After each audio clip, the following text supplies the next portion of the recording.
From the All Indiana Podcast Network. The All Indiana Podcast Network. This is the News 8 Daily 8. Now the latest news. Kylie Conway has all the news you need to know. And more. Please stand by. This episode of News 8 Daily 8 is presented by Downtown Indy. Now, here's Wish TV's Kylie Conway. Hi, this is Kylie Conway, and this is the News 8 Daily 8 for Monday, December 14th. It's going to be a cold Monday. Chilly start with temps in the low 30s and high 20s. Randy Ellis says we're going to be lucky to break 40 today, mostly in the low and mid 30s as a high, which is actually pretty seasonal for this time of year. We will see plenty of sunshine, so that's the good news.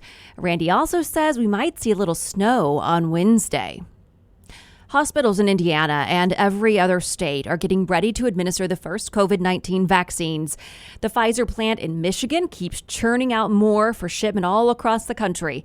And according to the head of Operation Warp Speed, FedEx and UPS will deliver about 630 packages of vaccine to distribution sites across the country.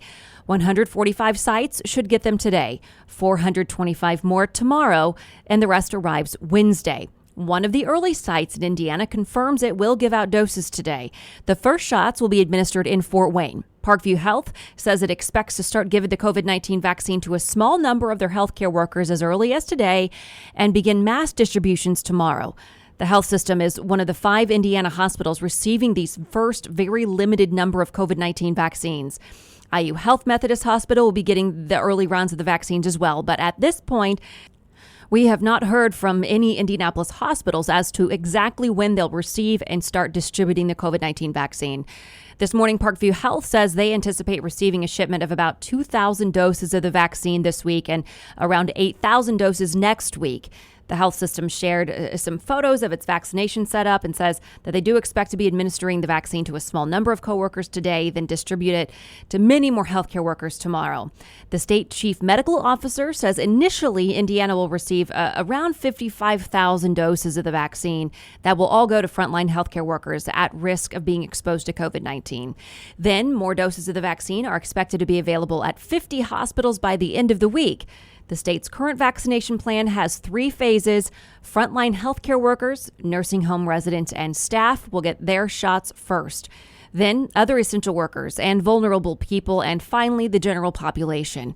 CVS and Walgreens will also play a vital role in vaccine distribution once it's widely available, and it'll be a similar process to receiving a flu shot. At least at first, the vaccine will not be available to children under 16 years old or women who are pregnant.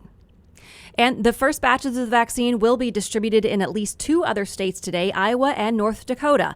Other states like New Jersey and Arizona will begin tomorrow, and more states have plans to roll out the vaccine throughout the week. President Trump is reversing a decision to vaccinate top government officials against COVID-19. Yesterday, the White House confirmed that U.S. senior officials will be offered the vaccine as soon as this week. Late last night, Trump tweeted that people in the White House should receive the vaccine later on in the program unless it is specifically necessary. He added that he is not scheduled to get the vaccine yet, but will when it's appropriate. And a group of lawmakers from both sides of the aisle split a coronavirus relief bill in 2 in a new push to get help to those who need it. What was a single bill with a $908 billion price tag is now a $748 billion proposal with help for small businesses, a boost to unemployment benefits, and dollars for vaccine distribution. And then there's a separate measure costing $160 billion that ties together 2 major points: more money for state and local governments and liability protections for businesses. Here's Republican Senator Bill Cassidy out of Louisiana. People have come together from both parties and said, listen, I'm not with you on that, but if you give me this, I'll give you that, because we got to do something for the American people. The group plans to formally introduce the bills today. And members of the Electoral College meet at the Indiana State House and other places all across the country to formally cast ballots for president. There is a map out there that breaks down the Electoral College votes, and it shows President-elect Joe Biden with 306 electoral votes. That's about 51%, and President Trump with 232 electoral votes, almost 47% of that vote. The Constitution says It's electors, not voters, who select the president. University of Indianapolis political science professor Dr. Laura Wilson says it's historically unprecedented going to the Electoral College in this way. Although there have been a number of lawsuits initiated by the Trump campaign, Dr. Wilson says so far, all of them have been thrown out and have been seen to have no legal merit or authority.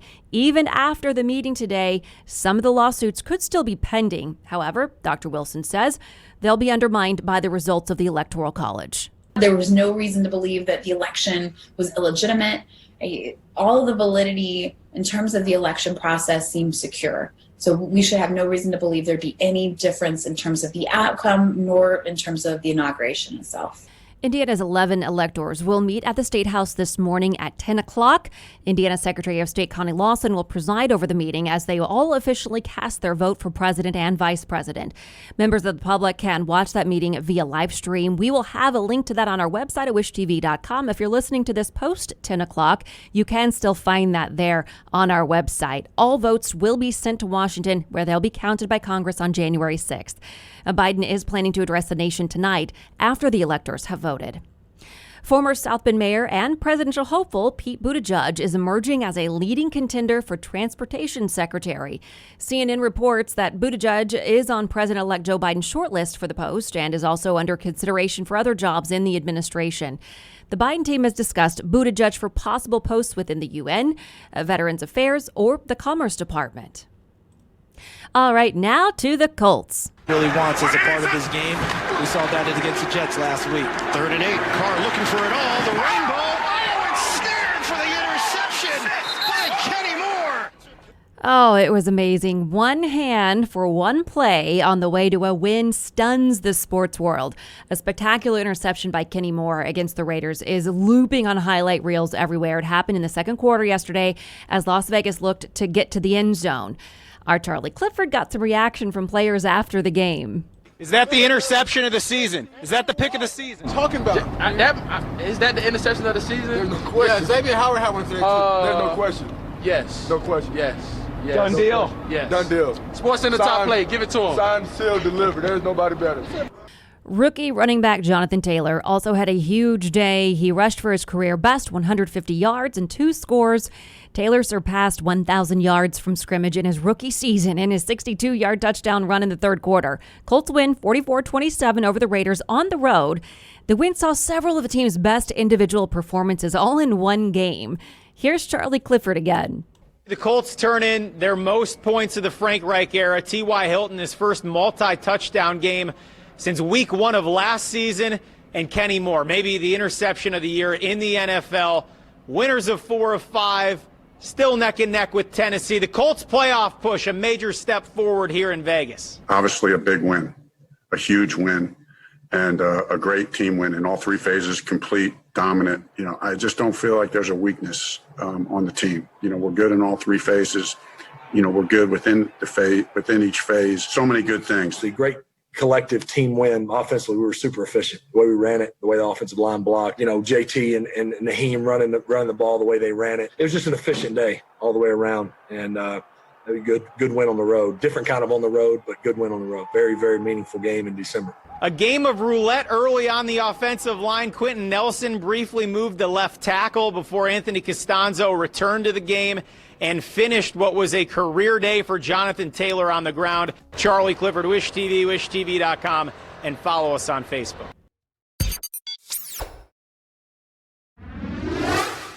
And a major project to redesign the North Split starts tonight. The $320 million plan could take nearly 2 years. The work begins tonight at 10 with some overnight lane closures. Along the left and right shoulders of I-65 from near the 21st Street exit, that's through the North Split and along I-70 near Emerson Avenue to the North Split, work is expected along both the highway and ramp shoulders for installation of signage and traffic control measures. NDOT says traffic shouldn't be impacted too much as lanes will close again from 10 p.m. to 5 a.m., so those overnight hours, less traffic times. It starts tonight again through Saturday morning. Crews will also be doing temporary pavement work along the inside left shoulder of I-65 and I-70 southbound exit ramp to Michigan Street. So drivers can expect some overnight closures from 10 p.m. to 5 a.m. on Tuesday and Wednesday of this week as well. Finally, closures will be in place along I-70 eastbound between Rural Street and Keystone Avenue. That's next Monday and Tuesday from 10 p.m. to 5 a.m. while crews demolish the existing barrier wall to place some temporary pavement for a future traffic shift. NDOT says to expect more closures next year in January. As construction continues, of course, we'll keep you updated closer to those dates. In the meantime, NDOT encourages drivers to slow down and be sure not to drive with a cell phone through those work zones. And Homeland Security is directing all federal civil agencies to scour their networks for possible hacking. Russian hackers are believed to have breached government computer networks, including the Treasury and Commerce departments.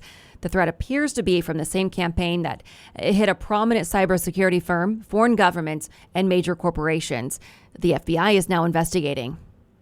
To New York City, a man is dead after police say he opened fire outside a Christmas concert. At about 3 o'clock, there was Christmas caroling on the steps behind me. At about 3:45 p.m., that caroling came to a close.